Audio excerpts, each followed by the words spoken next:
това е Кая, която, мили хора, всеки Божи ден ме учи да се радвам на малките неща. Знаете ли колко е хубаво да се прибереш и вкъщи винаги да те чака един такъв малък сладък четириног,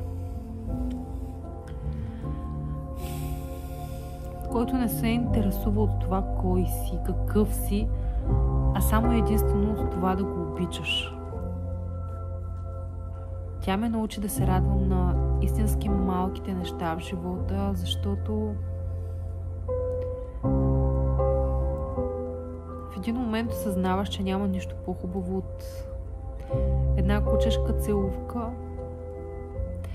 от това да те чака вечер, да се прибереш и в очите и да виждаш най-голямата любов и благодарност за това, че просто те има.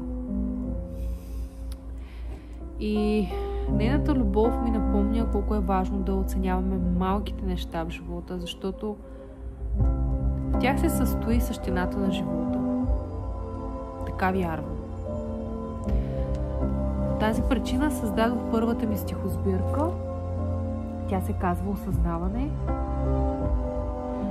Може да си закупите от Ozon.bg или като ми пишете на лично съобщение, защото така ще получите автограф от мен.